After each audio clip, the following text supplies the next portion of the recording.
এসে গেছি। এই হলো আমার বিজন নিলয়। খাসা নাম তো, সত্যি মারাত্মক একটা লোকেশনে বাড়িটা পেয়েছিস মাইরি। এই কিন্তু গেটে তো বসু বিলা লেখা। এর আগের মালিকের পদবি ছিল বসু, তাই থেকেই এই বসু ভিলা। কিন্তু এখন এর মালিকের নাম নিলয় মণ্ডল, ফলে এবার নাম হবে বিজন নিলয়। যেমন চমৎকার জঙ্গল তেমন তোফা বাড়ি, দুটি ছবির মতো সুন্দর। ভালো কথা। ক্যামেরাটা এনেছি। এদিকে আয়, দোতলার বারান্দা থেকে সূর্যাস্তটা দেখবি।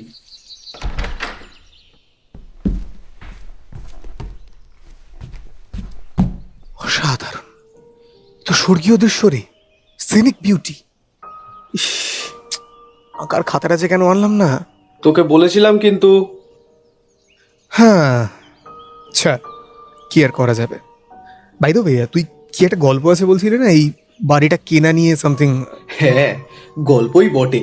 আসলে বাড়িটা যার থেকে কিনি সেই মিস্টার বোস আমার বন্ধু সুনন্দর অফিসের ব্রাঞ্চ ম্যানেজার। সুনন্দই আমাকে খবর দিয়েছিল ভদ্রলোক নাকি বাড়িটা বিক্রি করতে চান। লোকেশন শুনে আর লোভ সামলাতে পারিনি।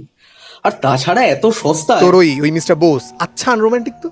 এত ভালো জায়গায় এত ভালো একটা বাড়ি কেউ এভাবে তুই একথা বলছিস কারণ তুই শিল্পী মানুষ, এমন জায়গার প্রেমে পড়াটাই স্বাভাবিক তোর পক্ষে। কিন্তু ওনার ক্ষেত্রে ব্যাপারটা আলাদা।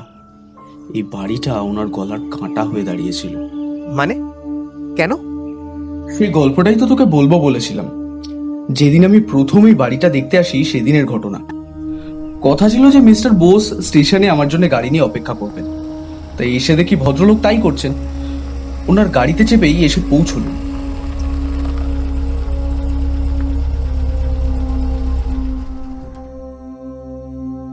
এসে বাড়ির আশপাশটা দেখতে বেশ কিছুটা সময় কেটে গেল। তারপর বাড়ির একতলাটা দেখা শেষ করে দোতলার বারান্দায় এসেছি। আচমকা মিস্টার দাস, বলছি এবার বেরোলে ভালো হয়। আকাশের গতিক সুবিধের না। হ্যাঁ, এই বেরোবো, একটু দেখে টেকে। বাড়ি তো দেখলেন, আর তেমন কিছু দেখার নেই। তাছাড়া ওই দেখুন, নামলো। একটু দাঁড়িয়ে যান। বৃষ্টি এসে গেছে।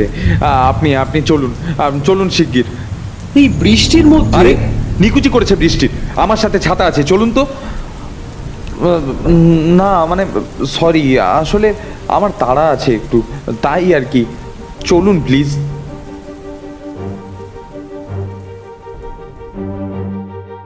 আমি ছাতা আনিনি, যদিও মিস্টার বোস আমাকে একটা ছাতা দিলেন। হুঁ, কিন্তু সে বৃষ্টি কি আর ছাতায় বাঘ মানে? যেতে যেতে কাক ভেজা হয়ে গেলাম পুরো। কিন্তু যেটা সবচেয়ে অবাক করলো সেটা হলো ভদ্রলোকের অ্যাটিটিউড। হ্যাঁ, বৃষ্টি হঠাৎই এসেছিল, কিন্তু তা বলে যা বলছি শুনে মনে হলো ভদ্রলোক বেজায় মেটেরিয়ালিস্টিক। অযথা বৃষ্টি দেখে উপভোগ করার শখ ওনার নেই। হবে হয়তো।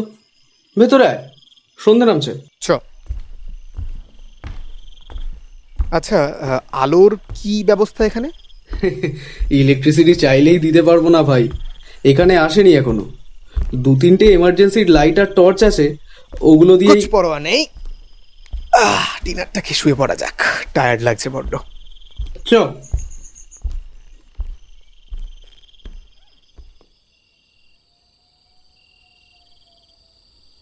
ভাই, এই ভাই, এই দেখ কি পেয়েছি।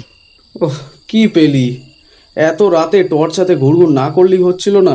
আরে তুই দেখ তো আগে। ওরে বাস, বইয়ের আলমারি? আরে কালেকশন গুলো দেখ জাস্ট। সিরিয়াসলি? যা, এই দেখ তো কি পড়লো। ও, একটা খাতা। গোলাপ বসু, দেখে মনে হচ্ছে গল্প টল্প কিছু একটা লিখেছে রে। বাহ, পড় তো শুনি। ভাই, রাত হয়েছে তো, নিজেই তো বলছিলি টায়ার্ড, এবার শুতে। আরে শোয়া পরে হবে কারণ এই নির্জন জঙ্গলে গভীর রাত্রে এরকম কিছু পড়ার মজাই আলাদা। নিশ্চয়ই থ্রিলার জাতীয় কিছু হবে। দেখ দেখ। উফ, চ, ওই টেবিলে চ। হ্যাঁ, আয়। ডায়েরিটা বইয়ের আলমারিতে লুকিয়ে রাখলাম, কেউ পেলে অবশ্যই পড়বে। ধ্যার, কি জঘন্য হাতের লেখা, কাপা কাপা। তারপর কি লেখা পড় না। ভূমিকা করতে চাই না, মনে রেখো এটা খুব গুরুত্বপূর্ণ। আমার হাতে সময় নেই বেশি। সিঁড়ির তলায় এই ঘরটায় লুকিয়ে বসে আমি এই ডায়েরিটা লিখছি। যে কোনো সময়। আমি আমি কখনো ক্ষতি করিনি কারুর। তপেশ কাকুও করেনি, কাকিমাও না। কিন্তু কিন্তু ওরা ওদের দুজনকে, আমাদের সাথে এরকম হওয়াটা উচিত না। ও হ্যাঁ, বলা হয়নি না, আমার নাম গোলাপ বসু, বয়স 15। আমি রোজ ডায়েরি লিখতাম, কিন্তু ওরা ওই ডায়েরিটা নিয়ে গেছে। সিঁড়ির ঘরেই খাতাটা পেলাম, তাই এখানেই লিখে যাচ্ছে আমার যা বলার আছে। এই ঘরটায় কোনো জানালা নেই, দম বন্ধ লাগছে আমার। আমার সাথে একটা মোমবাতি ছিল, সেই আলোতেই লিখছি। হয়তো আমি পরে কাউকে দেখাতে পারবো লেখাটা, অথবা হয়তো কেউ নিজেই খুঁজে পাবে। যদি কেউ কখনো এই খাতাটা খুঁজে পাও, বুঝবে আমি মরে গেছি।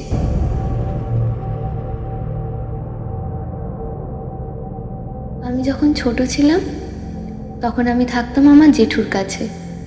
আমার বাবা মা নেই। জঙ্গল থেকে কিছুটা দূরে একটা মফস্বলে থাকতাম আমরা। আমি কখনো স্কুলে যাইনি, জেঠুই আমাকে পড়াশোনা শিখিয়েছিল। আমার বই পড়তে খুব ভালো লাগে। রাতে শোবার আগে জেঠু আমাকে গল্প বলতো, রূপকথার গল্প, ভূতের গল্প।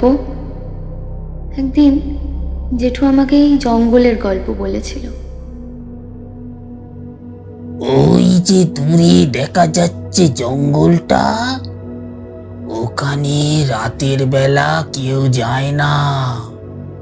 শোনা যায় ওখানে নাকি কারা সব থাকে। রাতের বেলা তারা শিকারে বের হয়। কারা থাকে জেঠু? বাঘ? না রে মা, বাঘ না, বাঘ তো ডাঙায় থাকে। এরা এরা থাকে জলের তলায়, আর পুকুরের চারপাশে এরা সব পাথর সাজিয়ে রাখে। ওই সব পাথরে বেঁধে নাকি বলি দেওয়া হয়। জলের তলায় মানুষ থাকে? আর কি বলে দেওয়া হয় গো? নরবলি। মানুষের রক্তে এরা পুজো করে। কিসের পুজো? আমি কি আর জানি রে কিসের পুজো? আমি কি সেখানে গেছি নাকি কখনো? এ গল্প আমার মার মুখে শোনা। ও, ওই জন্যই বুঝি কেউ কি ওই জঙ্গলে যায় না? হ্যাঁ, এই আশপাশের যে গ্রাম আছে ওখানকার লোকেরা সে জঙ্গলের ছায়াও মারায় না। আর যদি কেউ বাইরে থেকে আসে তাকেও সাবধান করে দেয়, বলে যেও না, গেলেই মৃত্যু। কেউ থাকে না ওই জঙ্গলে? তা থাকে, 2-4 জন লোক থাকে। তোর নিজের কাকা কাকিমাই তো ওখানে থাকে। তোর বাবা আগে যেত ওদের সাথে দেখা করতে, তখনও তুই হোসনি। তারপর কি যে সব হয়ে গেল। তোকে জন্ম দিতে গিয়ে তোর মাটা চলে গেল, আর তার 2 বছর পর আমার ভাইটাও। আর ওই জলের তলায় লোকগুলোও তো থাকে, তাই না? আরে চুপ চুপ, ওদের নাম রাত বিরেতে মুখে আনিস না মা, মুখে আনিস না। কেন জেঠু, কি হয় ওদের নাম মুখে আনলে? কি হয় তা আমি কি করে বলবো? বললাম না শোনা ঘটনা, যা বললাম সেটুকু শোনো। অনেক রাত হয়েছে, এবার যাও শুয়ে পড়ো। না না, আরেকটু বলো। উফ, ওরা ওই জলের তলায় থাকে কেন? আচ্ছা আচ্ছা শোনো, ওরা সূর্যের আলো সহ্য করতে পারে না কিনা, সেই জন্য দিনের বেলা ওরা পুকুরের তলায় থাকে। রাতে ওরা ডাঙায় উঠে আসে, তখন যাকে সামনে পায় তাকেই ধরে নিয়ে যায় বলি দেবে বলে। বলি দেবার পর এরা এরা ওদের মাংস কেটে খায়। তাই গ্রামের লোকেরা মাঝে মাঝে নিজেদের গ্রামের মধ্যে থেকে কম বয়সী ছেলে মেয়েগুলোকে ধরে ধরে জঙ্গলে ছেড়ে দিয়ে আসে। এতে ওরা খুশি হয়। আচ্ছা জেঠু, ওদের কেমন দেখতে? তোর প্রশ্নের আর শেষ নেই। কিরম আবার দেখতে? আরে ওই ওই আরে আমি দেখিনি, বললাম না আমি দেখিনি। যাও যাও শুয়ে পড়ো, যাও, অনেক রাত হয়েছে, অনেক গল্প হয়েছে, যাও শুয়ে পড়ো।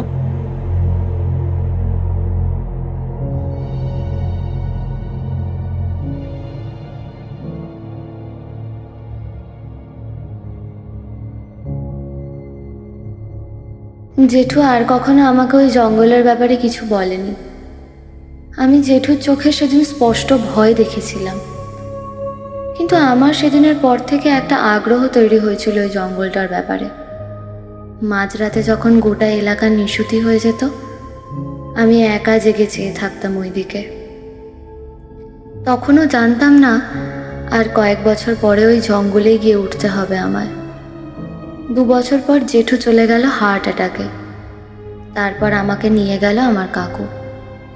হ্যাঁ, যাদের কথা জেঠু বলেছিল, ওরাই থাকে সেই জঙ্গলে। একদিন কাকু এলো একটা ঘোড়ার গাড়ি নিয়ে গেল আমায় ওই গভীর জঙ্গলে। ওখানে কাকুর দোতলা বাড়ি, পাশেই নিজস্ব খামার। সেই বাড়িতেই চলে গেলাম থাকার জন্য।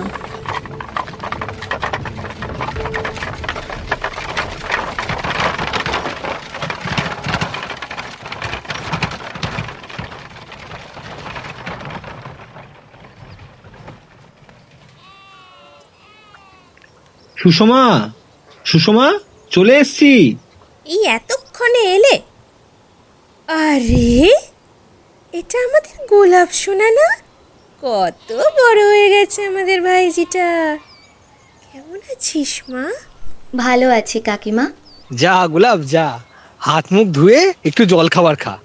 আজ থেকে এটাই তোর নিজের বাড়ি।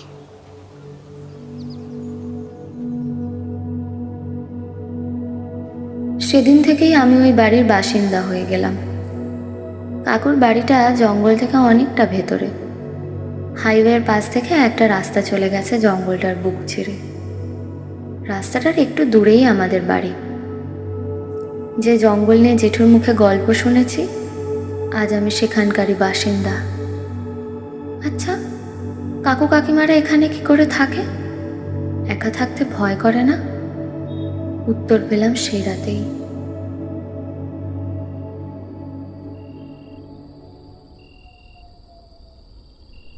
কি গো, কি হলো? তোমার কি আক্কেল জ্ঞান কোনোদিনও হবে না? কেন, কি করলাম আবার? রাত 12:30 বাজে, সদর দরজায় তালা দাওনি, বসার ঘরে জানলা দুটো হাট করে খোলা। কিছু যদি... হ্যাঁ, বলো কি?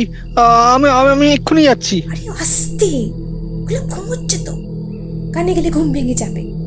ব্যস্ত হতে হবে না, আমি তালা দিয়ে এসেছি। ওফ, কিন্তু এভাবে আর কতদিন? হ্যাঁ, আর কতদিন এভাবে থাকা যায়? প্রতিনিয়ত মনের মধ্যে এভাবে একটা ভয় পুষে রাখা। শুধু শুধু ভয় পেয়ে কি লাভ বলো তো সুষমা? শুধু শুধু ভয়? শুধু শুধু? গেল সপ্তাহেই তো আরেকটা লাশ ভাসছিল, মনে নেই? তুমিই তো দেখিয়েছিলে আমাকে। কিভাবে বলো মরলো ছেলেটা? ওভাবে মাথা কাটা, গায়ে গায়ে ছাল ছাড়ানো। ঠিক আছে ঠিক আছে, রাত বিরেতে এসব কথা আলোচনার দরকার নেই কো। গোলাপের কানে গেলে সব আমি দেখছি কি করা যায়। সন্ধ্যুটা বাড়ি ফিরুক, তারপর না হয়। সন্ধ্যুটা ভালোই ভালোই ফিরুক।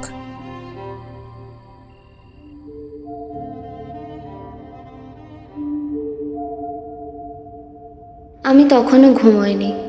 সব কথাই শুনেছিলাম। সন্তু কাকার ছেলের নাম, কিন্তু আমার থেকে অনেক বড়, কলেজে পড়ে। বাইরে থাকে। কাকু কাকিমাকে এভাবে ভয় পেতে দেখে বেশ অবাক হয়েছিলাম। বুঝতেই পারছিলাম ওদের ভয়ের কারণ হলো জেঠুর বলা গল্পে জলের তলার সেই লোকগুলো। আচ্ছা, ওরা কি আমাদের বাড়ি ঢোকার চেষ্টা করে রাতের বেলা? সেই জন্যই কি সন্ধে নামতেই সমস্ত জানলা দরজা বন্ধ হয়ে যায় এই বাড়ির? আমি ভাবতাম বড়রা এসব বিশ্বাস করে না। তারপর একদিন আমি দেখা পেলাম ওদের, যারা জলের তলায় থাকে। না না, ঠিক দেখা পাইনি, কেবল শব্দ পেয়েছিলাম। দুপুরবেলা কাকু কাকিমা দুজনেই ঘুমোতো খাবার পর। আমি ওই সময় ঘুরতে বার হতাম। জঙ্গলে আমরা ছাড়া কেউ নেই, কোনো মানুষ নেই। মাঝে মাঝে পিয়ন কাকু আসে বটে চিঠি দিতে, তবে ও ছাড়া আর কেউ আসে না। পিয়ন কাকু আমার কাকুর খুব ভালো বন্ধু। একটা সাইকেলে চড়ে আসে, আমাকেও খুব স্নেহ করে। এ জঙ্গলে কোনো জন্তু জানোয়ারও কখনো চোখে পড়েনি। পাখির ডাক খুব কমই কানে আসে, কেবল ঝিঝি পোকার আওয়াজ পাই। আর মাঝে মাঝে কানে আসে অজানা পোকামাকড়ের ডাক। এই শব্দগুলো বাদে গোটা জঙ্গলটা নিস্তব্ধ, আশ্চর্য রকমের নিস্তব্ধ।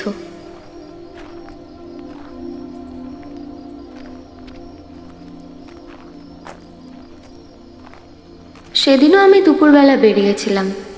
ঘুরতে ঘুরতে হঠাৎ একটা বড় পুকুরের সামনে এসে হাজির হলাম।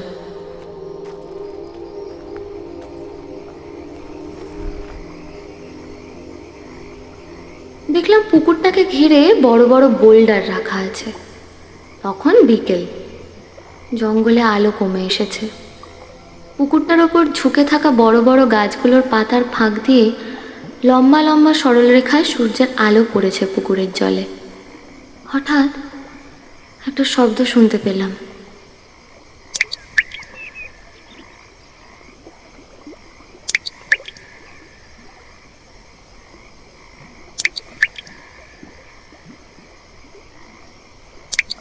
টুকটাক টুকটাক, যেন জলের ফোঁটা পড়ছে দূরে কোথাও। কিংবা কাকু যখন পাঁঠা কাটার পর দেহটা উল্টো করে ঝুলিয়ে রেখে নিচে একটা বালতি রেখে দেয়, তখন ঠিক এইভাবেই পাঁঠার কাটা গলাটা থেকে রক্ত পড়ে বালতিতে। টুকটাক টুকটাক। আমি তাড়াতাড়ি একটা বোল্ডারের পিছনে গিয়ে লুকোলাম। এই কিসের ডাক? তার মানে আমরা বাদেও এ জঙ্গলে কিছু আছে।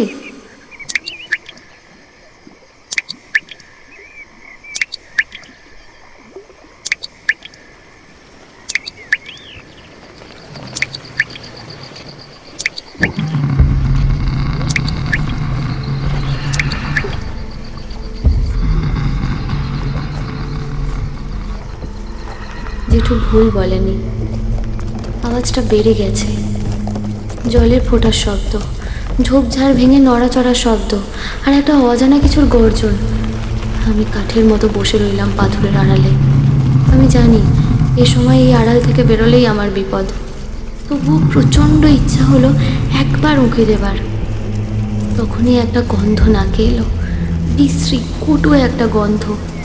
ইঁদুর পুষলে যেমনটা হয়। অতি কষ্টে নিজেকে সামলাবার চেষ্টা করছিলাম। গন্ধটা পাওয়ার পর আর পারলাম না।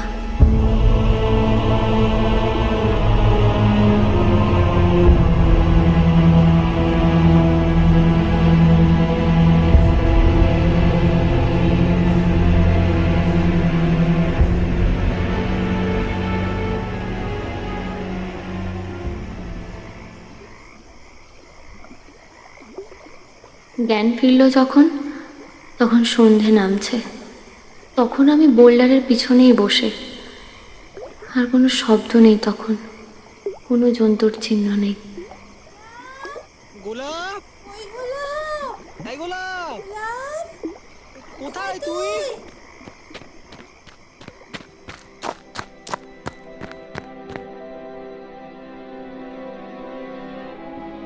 কাকু কাকিমাকে আমার অভিজ্ঞতার কথা কিছু বলিনি। ওরা কি জানে না জানি না বাড়ি থেকে একটু দূরেই এরকম কিছু একটা আনাগোনা। নিজের মনে ব্যাপারটা চেপে রেখেছিলাম। তারপর একদিন কাকুর বইয়ের আলমারির একটা কোণে একটা বই পেলাম, পুরনো বই, কোনো নাম নেই। সেই বইটাতেও লেখা আছে এমন সব লোকেদের কথা যারা জলের তলায় থাকে। এখানেও এই লোকগুলোর কোনো নাম পেলাম না, কিন্তু আরেকটা তথ্য পেলাম। এই লোকগুলো নাকি কারোর পুজো করে। কার পুজো সেটা লেখা নেই, কিন্তু সেই দেবতা নাকি খুব ভয়ানক। এই লোকগুলো মানুষের অনিষ্ট করবে বলে এই দেবতাকে মরতে আনতে চায়। আচ্ছা, জেঠুকে এই দেবতার কথাই বলছিল? এরই পুজো করে এই লোকগুলো? এর জন্যই কি নরবলি দেওয়া হয়?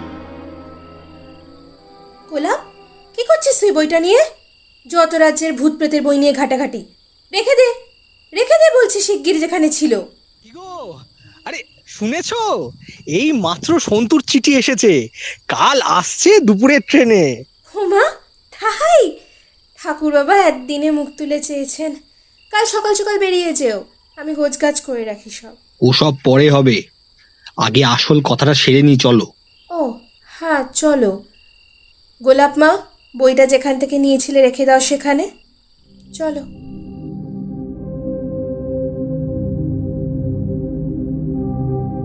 আমি জানি কাকু কাকিমা কিসের কথা বলবে। ওরা এই বাড়িটা ছেড়ে চলে যেতে চায়। সন্তুদা এলেই ওর সাথে পরামর্শ করে বেরিয়ে পড়বে।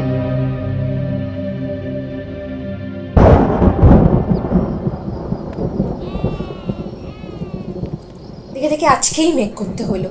তুমি আর দাঁড়িও না, বেরিয়ে পড়ো এবার। হ্যাঁ হ্যাঁ, এই যে যাই।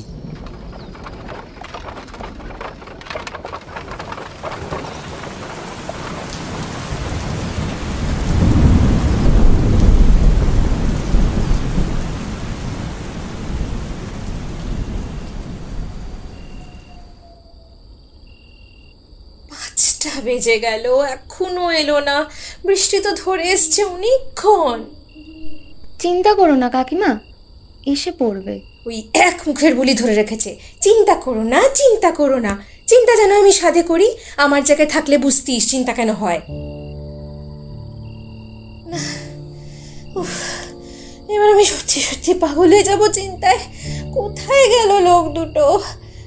শুনলি, তুই একটু বস গোলাপ, আমি একটু এগিয়ে গিয়ে দেখি। আরে দাঁড়াও কাকিমা, দাঁড়াও। একা একা কত দূর যাবে? এক কাজ করি, এখানেই রাস্তার ধারে দাঁড়িয়ে থাকি দুজনে, ওরা এলেই তো দেখতে পাবো। করবি? বেশ, কিন্তু ও কি, ঘোড়ার গাড়ির আওয়াজ আসছে না? শুনতে পাচ্ছিস? হ্যাঁ, ফিরছে মনে হয়। ওই তো, ওই তো গাড়িটা, কিন্তু এত জোরে গাড়ি চালাচ্ছে।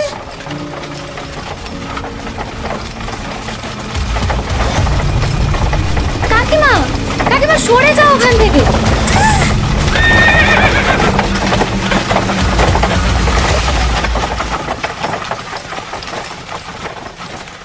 কোন দিকে গেল? আস্তাবলের দিকে। এসো কাকিমা, এসো।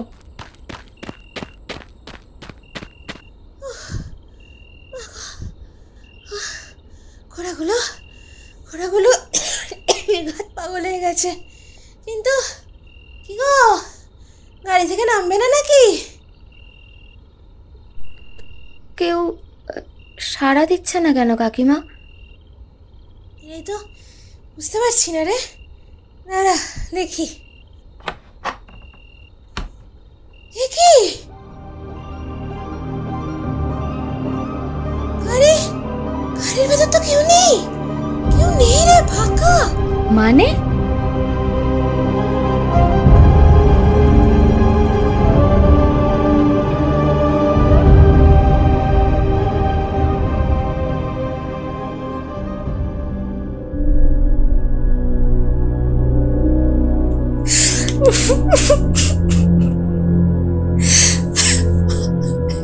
আমি কি করব, কি হবে এবার? কোথায় গেল, কোথায় কোথায় যাবো এবার? আমি কি করব? এ সময় ভেঙে পড়লে চলবে না কাকিমা। কাকু আর সন্তুদা নিশ্চয়ই কোথাও আছে। আমরা কাল সকালে শহরে যাব, থানায় যাব, নিখোঁজের ডায়েরি করব, কিন্তু এ সময় ভেঙে পড়লে তাই যাবো, পেতে তো হবে, পেতেই হবে, খুঁজে ওদেরকে পেতেই হবে। কালই কালই শহরে যাব। আচ্ছা, আজ তাহলে রাত জেগে লাভ নেই, খেদে এখন শুয়েই পড়া যাক।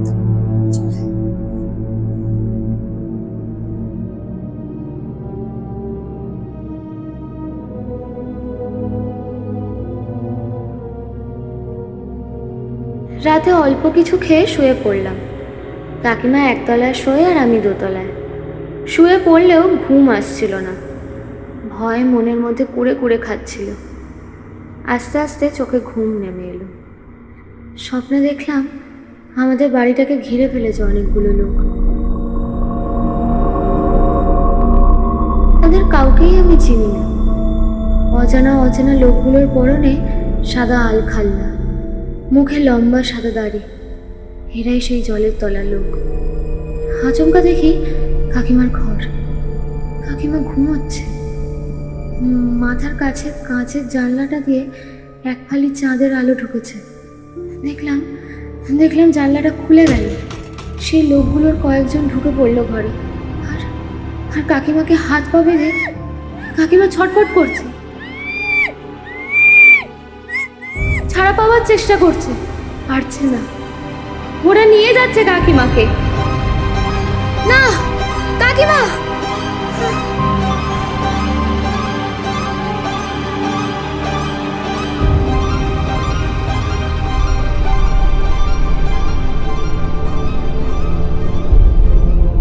এখন আমি একা। এই বিশাল ভয়ানক জঙ্গলে আমি একা। কাকু নেই। সন্তুদাকে ওরা ধরেছে, কাকিমাকেও ধরে নিয়ে গেছে। এখন সব কিছু নির্ভর করছে আমার ওপরে। আমাকে যেতে হবে শহরে। ওখানে গিয়ে আমি সবাইকে বলবো আমার কথা। ওই জলের তলার লোকগুলো ধরে নিয়ে গেছে ওদের। আমি জানি কেন নিয়ে গেছে। ওদের বলি দেওয়া হবে সেই জঙ্গলের আত্মার কাছে। ওরা কি আমাকেও? না না, এ সময় আমাকে শক্ত থাকতেই হবে। আমার ওপর নির্ভর করছে এখন সব কিছু। আমাকে শহরে যেতে হবে, কিন্তু ঘোড়াগুলোকে সকাল থেকে খুঁজে পাচ্ছি না। ওগুলোকেও হয়তো ওরা নিয়ে গেছে। আমি হেঁটেই যাব শহরে, ঠিক করেছি। একটা সুটকেসে কিছু জিনিস ভরে নিয়ে বেরিয়ে পড়লাম। বাড়ি থেকে বেরোতেই শুনতে পেলাম কার একটা পায়ের আওয়াজ।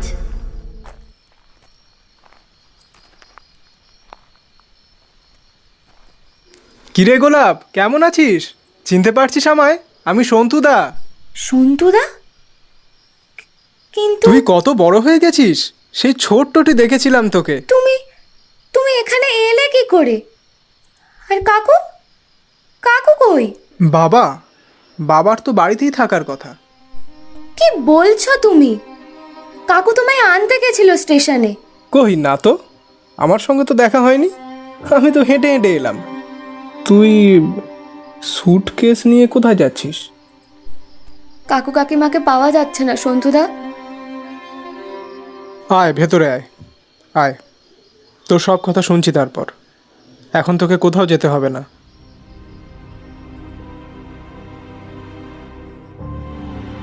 সন্তুদাকে বললাম সব কথা। শুধু বললাম না পুকুরের পাশের আমার অভিজ্ঞতার কথা। তবে জলের তলার ওই লোকগুলো আর ওদের অভিসন্ধির কথাটা বললাম।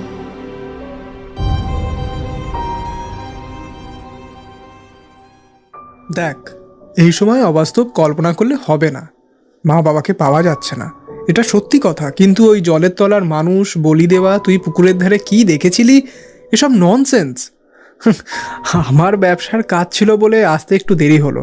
এক মিনিট, তুমি তো কলেজে পড়ো, তোমার তো কোনো ব্যবসা নেই? আরে আমার ব্যবসা আছে তো। আমি কলেজে পড়ি, কিন্তু ব্যবসাও আছে। ওই সাইড ইনকাম আর কি। ও, তুই শুতে যা গোলাপ, তুই শুয়ে পড়। সারা রাত নিশ্চয়ই অনেক ধকল গেছে, তুই শুয়ে পড়, আমি জেগে আছি।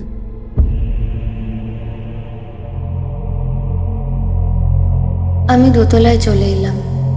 সত্যি বলবো, আমার মনে হয় লোকটা সন্তুদার নয়, অন্য কেউ। হয়তো ওই লোকগুলোর কেউ।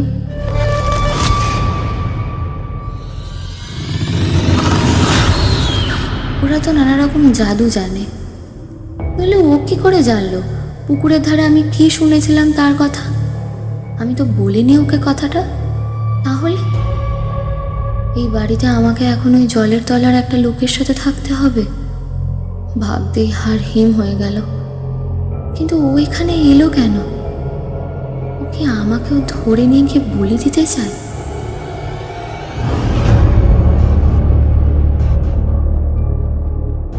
সন্তুদা বা ও যেই হোক, আমার সঙ্গে একেবারে খারাপ ব্যবহার করছে না, বরং মিষ্টি ব্যবহারে আমার ছায়া সঙ্গী হয়ে রয়েছে।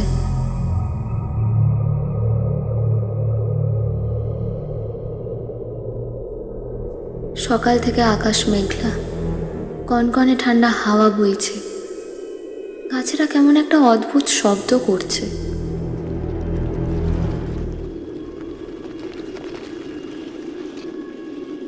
তুই বাড়িতেই থাক, বুঝলি? আমি শহরে যাচ্ছি, গিয়ে দেখি যদি কিছু একটা ব্যবস্থা করা যায়। না না, আমি এখানে থাকলে ওরা আমাকে ধরে নিয়ে যাবে। ধুর, এসব ভুলভাল চিন্তা।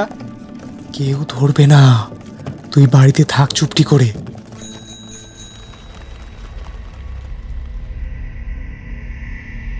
সাইকেলের ঘন্টার আওয়াজ শুনতে পেলাম।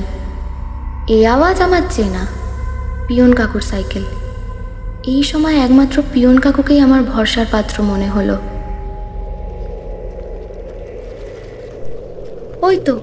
ওই তো পিয়ন কাকু আসছে। উফ, এটা আবার কি চাই? এই তুই ঘরের ভেতর যা, আমি কথা বলছি ওনার সঙ্গে। আমায় জোর করে ঘরে টেনে আনলো সন্তুদা।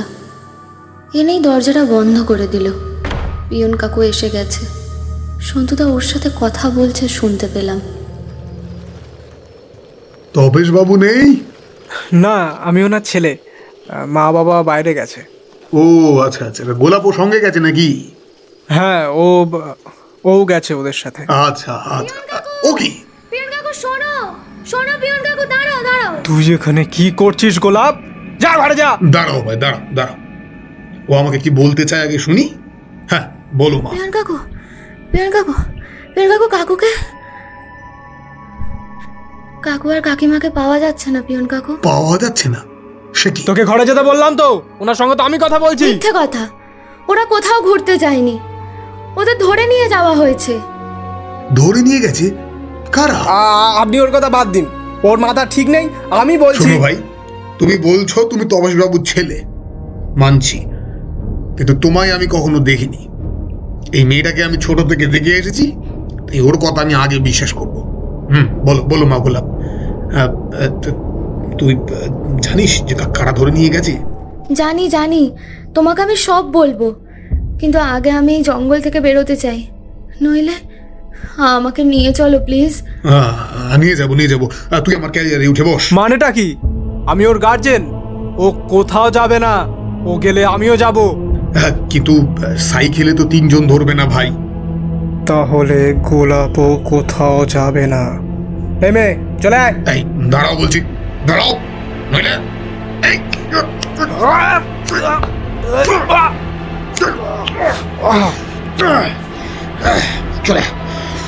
চলে আয় বলা, চলে আয়।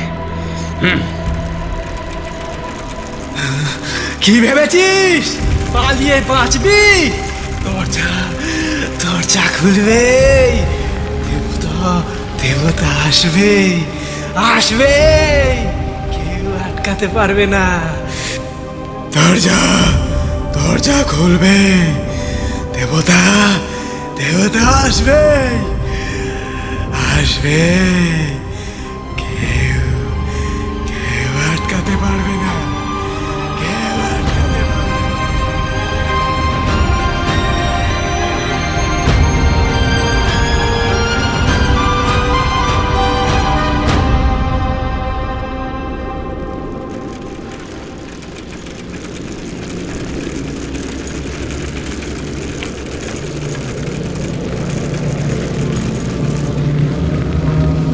বেগে হাওয়া বইছে। গাছগুলো অদ্ভুতভাবে দুলছে সেই হাওয়ায়। দুধারের গাছ নুয়ে পড়ছে পথের ওপর, যেন আমাদের আটকাতে চাইছে। বাতাসে সেই বৃষ্টির পচা গন্ধটা ছড়িয়ে পড়ছে। প্রচণ্ড জোরে প্যাডেল করছে পিয়ন কাকু। হঠাৎ কানে এলো একটা শব্দ, দূরে কোথাও মাদল বাজছে।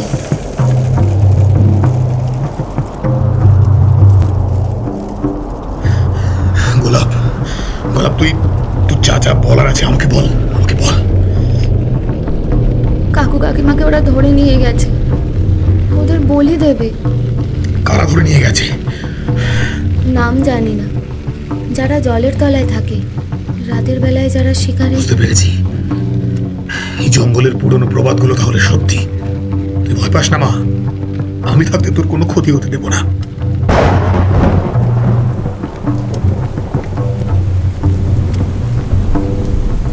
কালো মেঘে আকাশ ছেয়ে গেছে, চারপাশ রাতের মতো অন্ধকার। আলোর উৎস কেবল ঝলসে ওঠা বিদ্যুৎ আর সাইকেলের ডায়নামোর অল্প আলো। সেই আলোতেই দেখলাম পিয়ন কাকু এক হাতে পকেট থেকে বের করছে একটা পিস্তল। পিয়ন কাকু কি কোনো বিপদের আশঙ্কা করছে?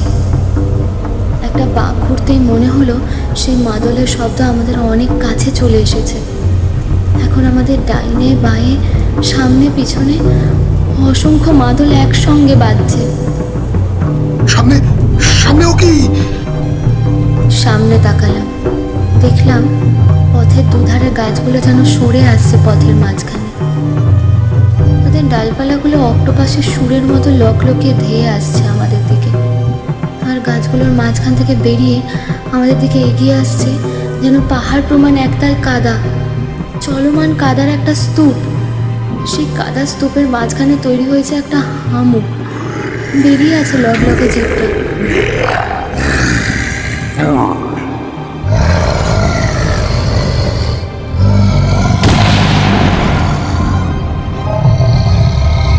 কানে এলো সেই গর্জন, আর বন্দুকের গুলি সেই অদ্ভুত জিনিসটাকে ভেদ করে চলে গেল। কিছু হলো না সেটা, আরো বরং এগিয়ে আসছে সেটা আমাদের দিকে। আচমকা একটা ধাক্কায় পিয়ন কাকু আমায় সাইকেল থেকে ফেললো, আর নিজে টাল সামলাতে না পেরে গিয়ে পড়লো ওই কাদার তালটার হা করা মুখের ভেতর।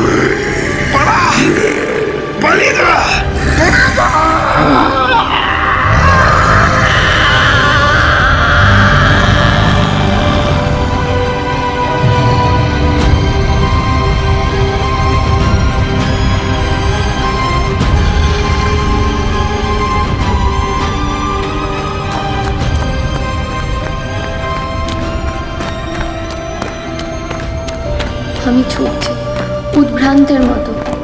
আরও জোরে বৃষ্টি শুরু হয়েছে। গাছপালাগুলো যেন আমায় দেখে হাসছে, আর তাদের সরু সরু ডালগুলো আমার পেঁচিয়ে ধরতে চাইছে। আমি ছুটছি, পালিয়ে কোথায় যাব জানি না। পালাতে হবে, পালাতে হবে।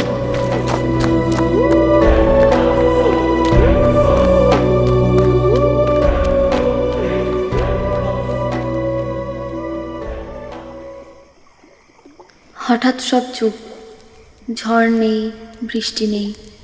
দেখলাম আমি সেই পুকুরের সামনে দাঁড়িয়ে। পুকুরের ওপারে আগুন জ্বলছে, আর আর সেই আগুন ঘিরে দাঁড়িয়ে আছে আমার স্বপ্নে দেখা সেই লোকগুলো। সাদা আলখাল্লা, সাদা দাড়ি। কেউ কেউ অদ্ভুত সুরে মন্ত্র পড়া শুরু করলো, সেই সঙ্গে বাকিরা মাদল বাজাতে লাগলো। ওদের মধ্যেই দেখতে পেলাম সন্তু দেখে। আমি পাথরের আড়ালে ছিলাম বলে কেউ আমাকে খেয়ালই করলো না। কয়েকজন ধরাধরি করে দুটো মানুষের দেহ নিয়ে এলো, আর একজন একটা বড় খাড়া নিয়ে কেটে ফেললো দেহ দুটোর মাথা। আর সেই কাটা মাথা দুটো দু হাতে জলের ওপর ধরলো।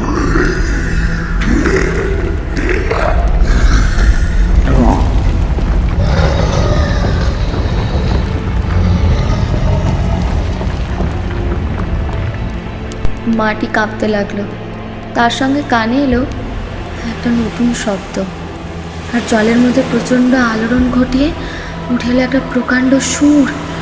একটা তারপর আর একটা, আমি আবার দৌড় দিলাম।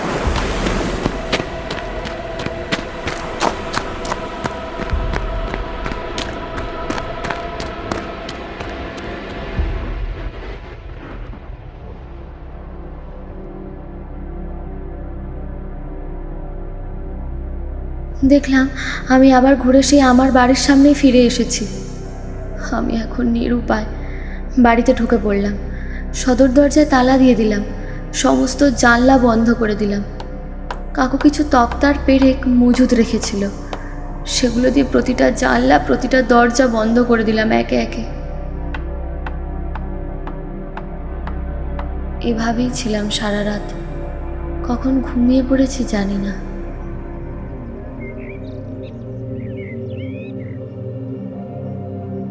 ঘুম ভাঙল যখন, তখন সকাল হয়েছে। জানলার ফাঁক দিয়ে সূর্যের আলো দেখতে পাচ্ছি। না, কেউ বাঁচবে না, কেউ না, সবাই মরবে, সবাই সবাই মরবে। দরজা দরজা খুলে গেছে। যার আসার ছিল, যার আসার ছিল, সেই খোলা দরজা দিয়ে সে এসে পড়েছে। দেবতা এসে পড়েছে।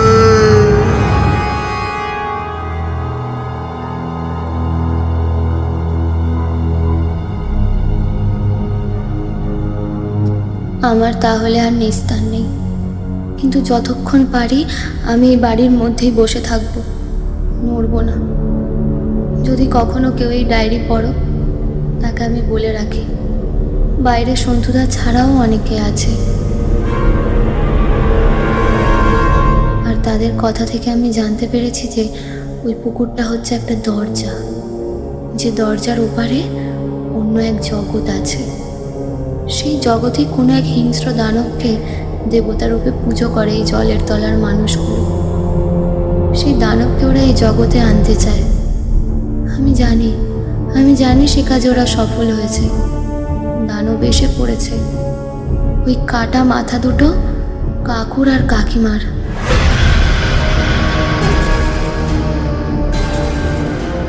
আগুনের আভায় আমার বুঝতে অসুবিধে হয়নি, আর ওই মাথা থেকে জলে পড়া রক্তের গন্ধে এই জগতে চলে এসেছে সে।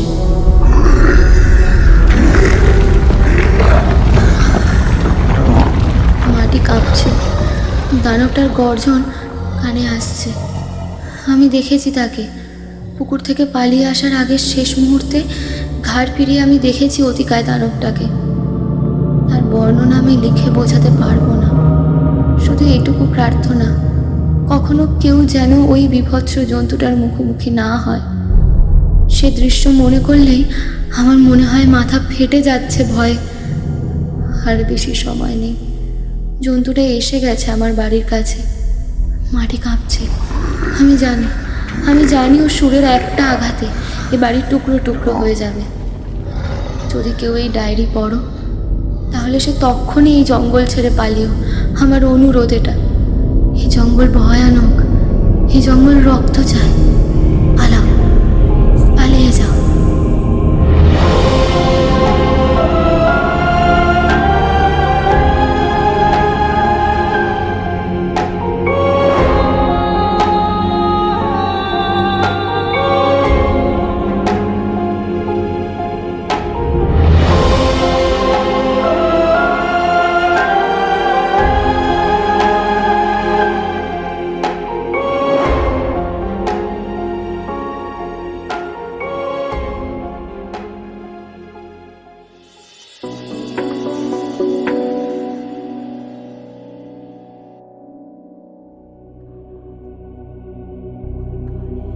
শুনলেন রবার্ট ব্লকের লেখা notebook found in a deserted house গল্প অবলম্বনে আমাদের নাটক নরকের দরজা।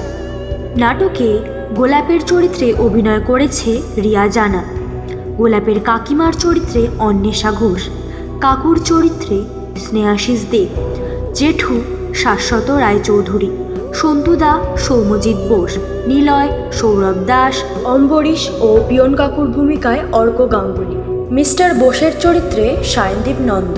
নাটকের সূত্রধার আমি জয়শ্রী বোস, শব্দ মিশ্রণ ও আবহে অর্ক গাঙ্গুলি, কাহিনীর অনুবাদ, নাট্যরূপ এবং পরিচালনায় শাশ্বত রায়চৌধুরী। অন্তহীন ক্রিয়েশন আবারও হাজির হবে আরেকটি নতুন নাটক নিয়ে।